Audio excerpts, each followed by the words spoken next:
En un giro inesperado que sacudió la escena política colombiana, la familia del senador Miguel Uribe Turbay interpuso una denuncia penal contra el presidente Gustavo Petro por presunto hostigamiento, argumentando que una retórica digital sostenida habría abonado el terreno para el atentado que casi le costó la vida al legislador durante un acto público en Bogotá. La acción judicial, presentada ante la Comisión de Acusación de la Cámara de Representantes, reconfigura la confrontación entre gobierno y oposición, trasladándola del debate político a la arena judicial. El informe inicial, elaborado por el abogado Víctor Mosquera, describe la denuncia como un mecanismo para delimitar la responsabilidad presidencial en la generación de un ambiente hostil. La familia sostiene que los mensajes del mandatario, difundidos masivamente a través de redes sociales, pudieron influir en la percepción pública hasta el punto de desatar violencia física. Asimismo, el documento enfatiza la gravedad del ataque y la presunta conexión entre discurso y acción, uniendo dos ámbitos que raramente se litigaban de forma conjunta en Colombia. El 7 de junio de 2025, durante un encuentro con simpatizantes en el barrio Modelia de Bogotá, el senador Uribe Turbay fue atacado por un joven sicario que le disparó repetidas veces, impactándolo en la cabeza y dejándolo en estado crítico. El intento de magnicidio conmocionó a la opinión pública y encendió las alarmas sobre la seguridad de los líderes opositores en plena campaña presidencial. El episodio resucitó dolorosos recuerdos de la violencia política que marcó décadas de la historia reciente del país. El legislador fue trasladado de inmediato a la clínica Fundación Santa Fe, donde recibió atención especializada. Los equipos médicos practicaron intervenciones complejas, entre ellas una traqueostomía y una gastrostomía, en un esfuerzo por estabilizarlo. Aunque el pronóstico neurológico permaneció reservado, los partes clínicos subrayaron la gravedad de las lesiones y la incertidumbre sobre su recuperación.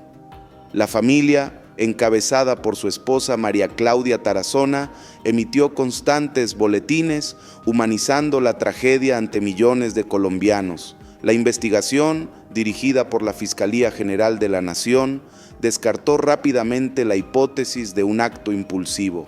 Agentes capturaron a 4 individuos.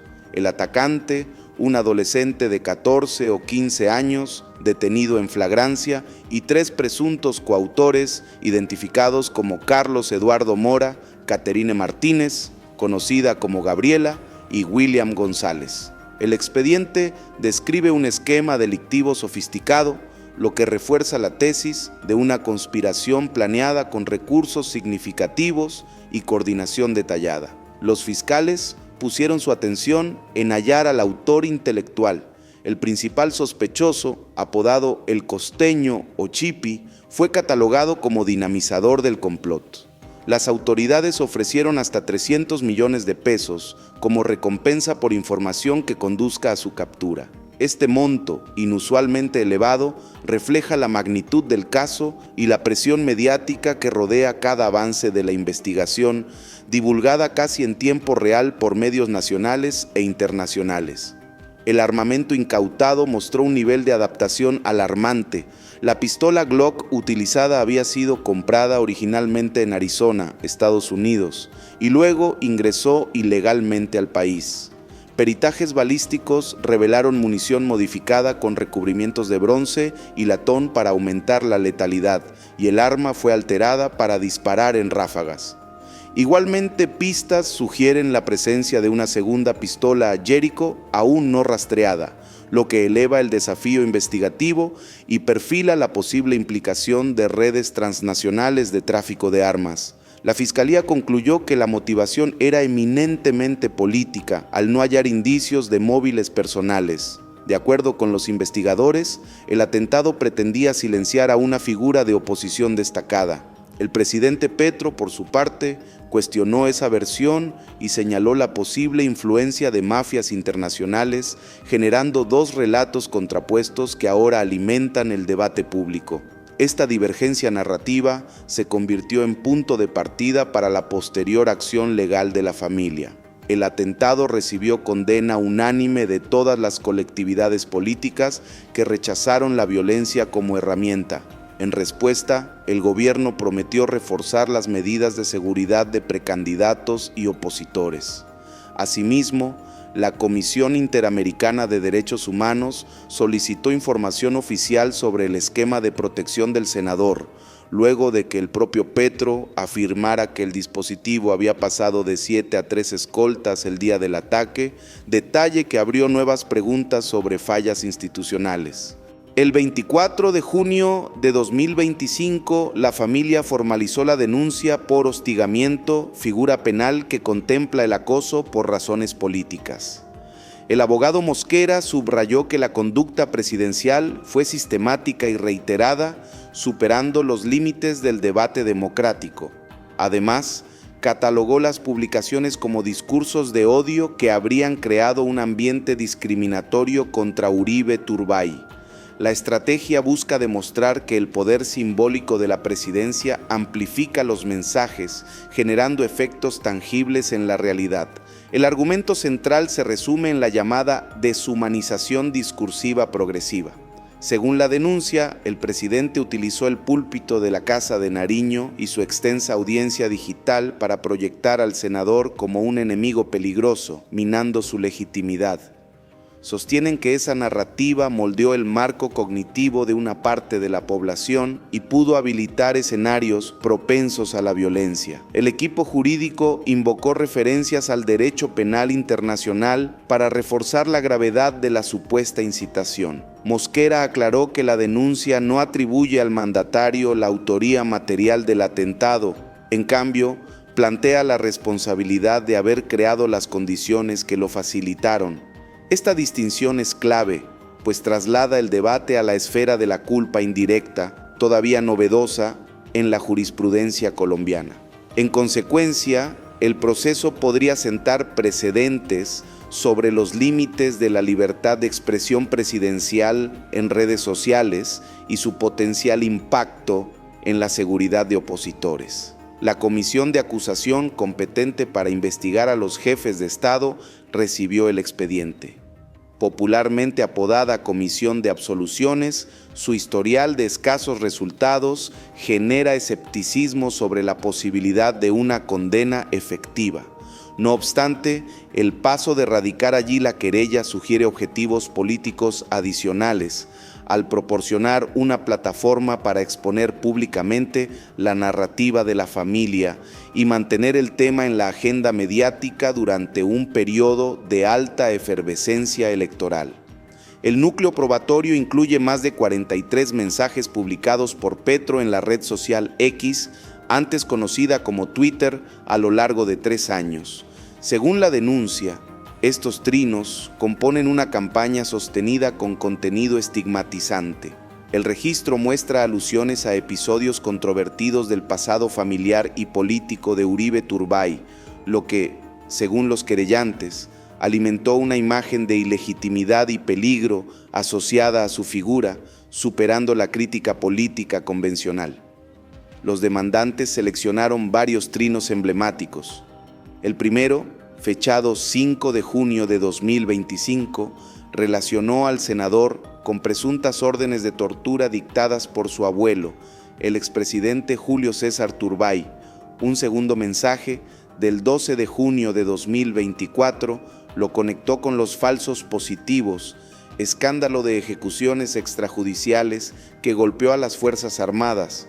Un tercero, difundido 2 de mayo de 2025, reiteró la alusión a torturas masivas como parte de una herencia familiar ominosa. Además, la cuenta presidencial ha empleado expresiones como régimen del terror, crímenes del uribismo y herencia paramilitar para referirse al Partido Centro Democrático y, por extensión, a Uribe Turbay. Para la familia denunciante, Esa línea discursiva constituye un elemento central del presunto hostigamiento, pues asocia directamente al senador con violaciones sistemáticas de derechos humanos, consolidando un estigma que, según la querella, va más allá del debate apasionado y traspasa el umbral de la persecución. El caso plantea una encrucijada sobre el punto exacto donde la crítica política robusta se convierte en hostigamiento punible.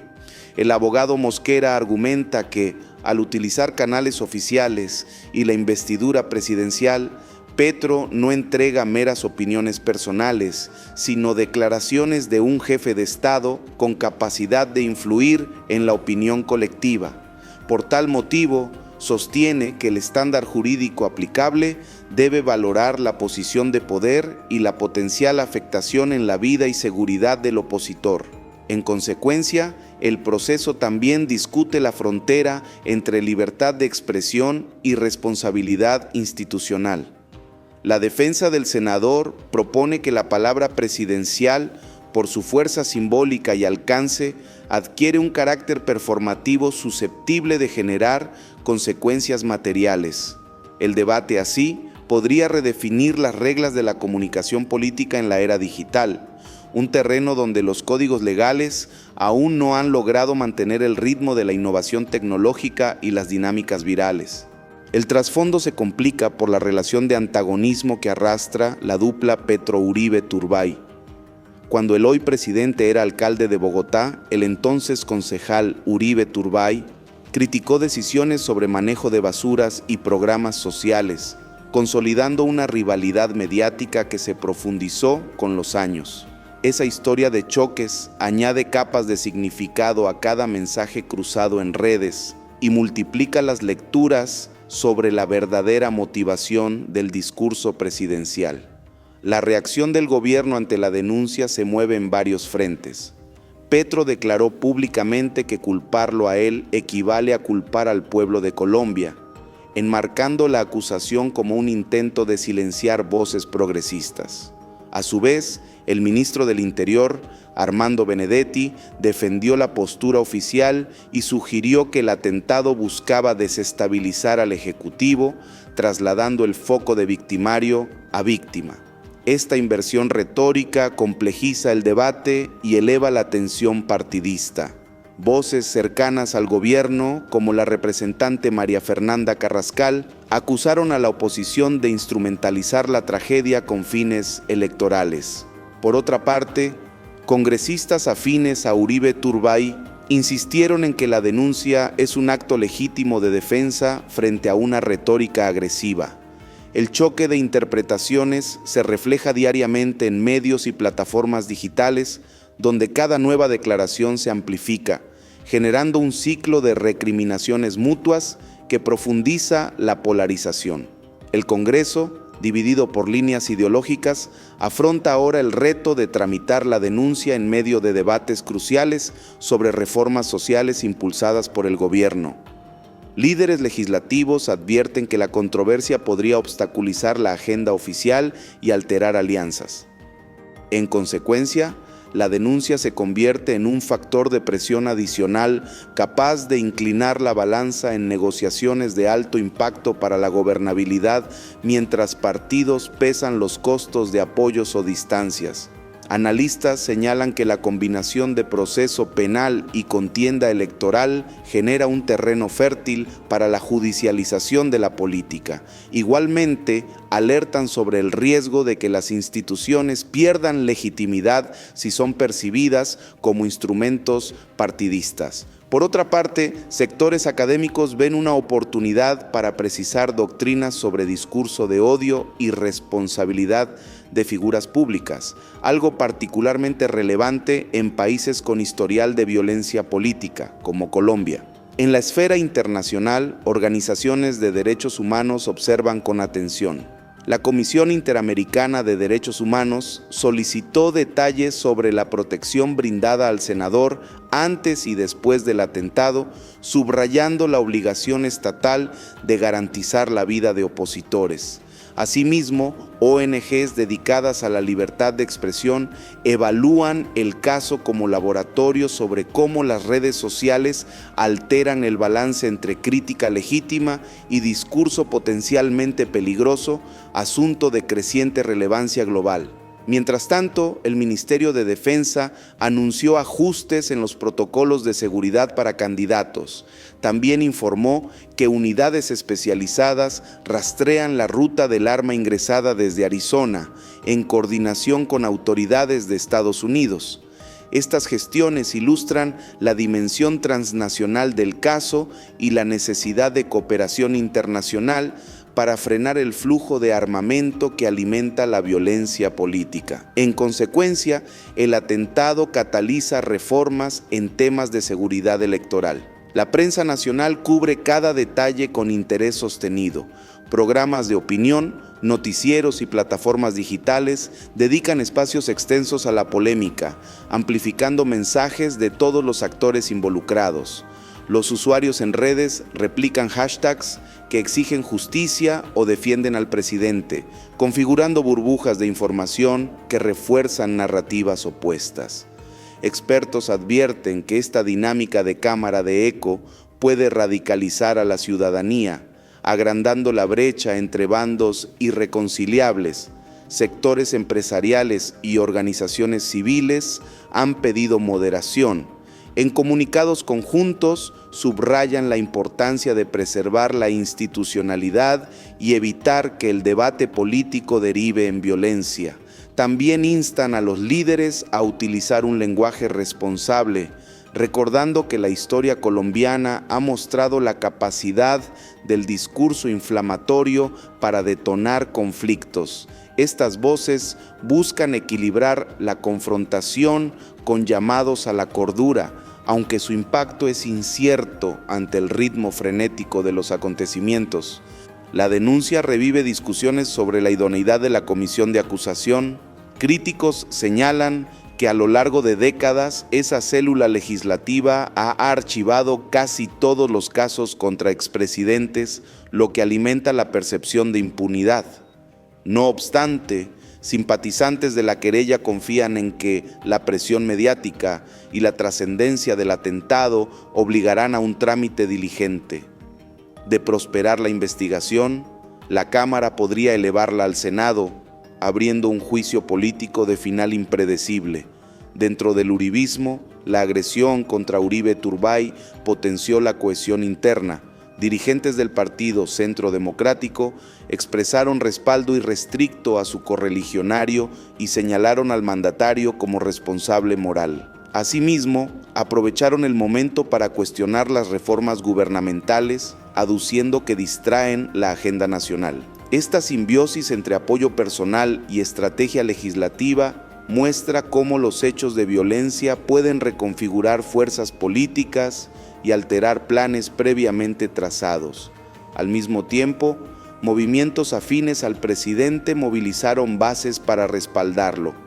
Manifestaciones en redes y plazas públicas destacan logros sociales de Petro y denuncian una supuesta campaña de desprestigio. Las movilizaciones revelan la fortaleza de la militancia digital y su capacidad de influir en el clima de opinión. En consecuencia, el proceso judicial se desarrolla en medio de un pulso de movilización constante, donde cada avance se traduce en manifestaciones de adhesión o rechazo. Observadores recuerdan que la polarización no es un fenómeno nuevo en Colombia. Sin embargo, la combinación de redes sociales y confrontación institucional actual eleva la intensidad.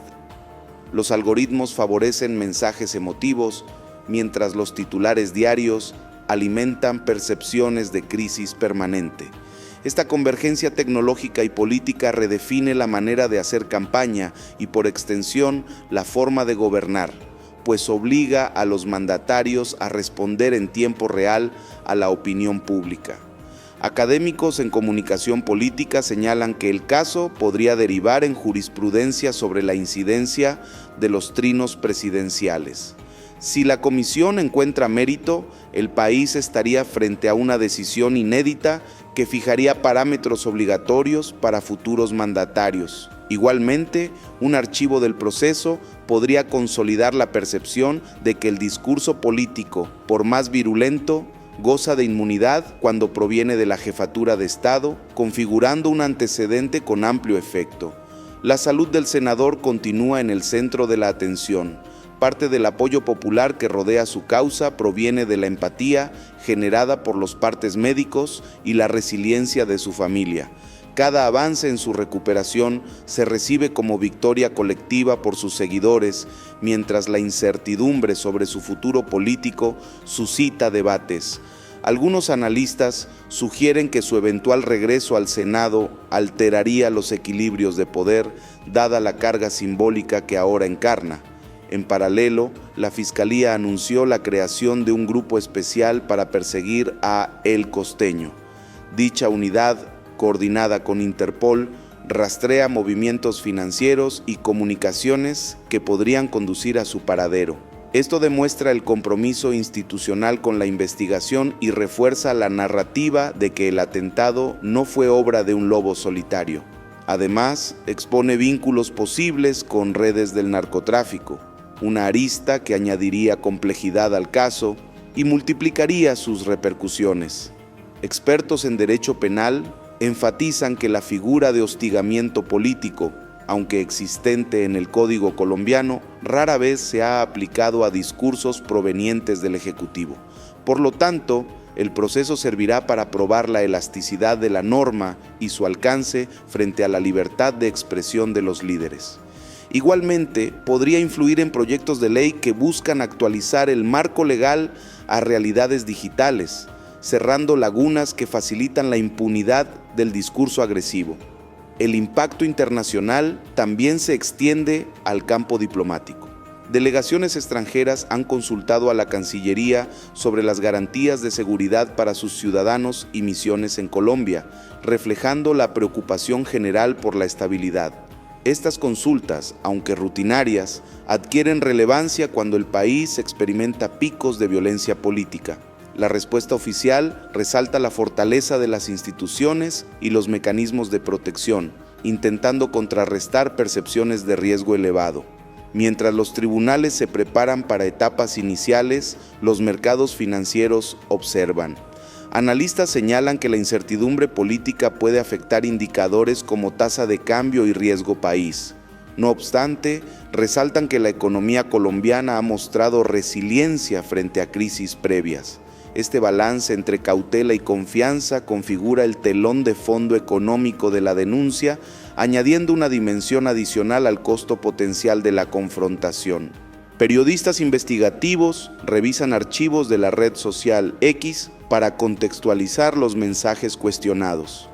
Herramientas de análisis semántico permiten identificar patrones lingüísticos que, según expertos, evidencian una estrategia comunicativa coherente. Estos hallazgos alimentan la cobertura mediática y podrían incorporarse al expediente como soporte técnico, ilustrando cómo los datos digitales se integran al proceso probatorio en investigaciones contemporáneas de alto perfil.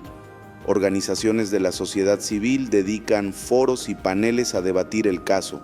Participan juristas, comunicadores y activistas que analizan la posible colisión entre derechos fundamentales, como la libertad de expresión y la protección a la vida. Asimismo, se discute la necesidad de alfabetización digital para la ciudadanía, dado que la comprensión crítica del discurso en línea se vuelve crucial cuando las redes son escenario de confrontaciones que pueden derivar en violencia real. En las calles de Bogotá, murales espontáneos con mensajes de solidaridad hacia Uribe Turbay conviven con grafitis que respaldan la gestión de Petro. Este paisaje urbano revela la coexistencia de sentimientos encontrados y la apropiación del espacio público como tablero de disputas simbólicas. Las imágenes, difundidas por fotógrafos independientes, se vuelven virales y muestran cómo el arte callejero se integra a la conversación política, aportando elementos visuales a la narrativa. Los sindicatos y gremios profesionales emiten pronunciamientos. Algunos respaldan la denuncia, argumentando que el tono presidencial vulnera la convivencia democrática. Otros advierten que procesos de este tipo pueden convertirse en herramientas de censura.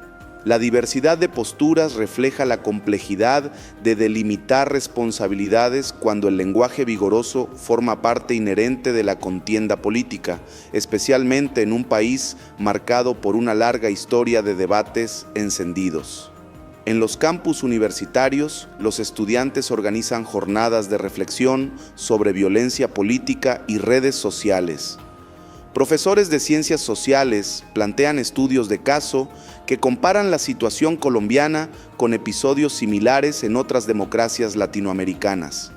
Estas actividades académicas alimentan un tejido de análisis crítico que, a su vez, influye en la opinión pública y prepara a nuevas generaciones para participar informadamente en el debate nacional.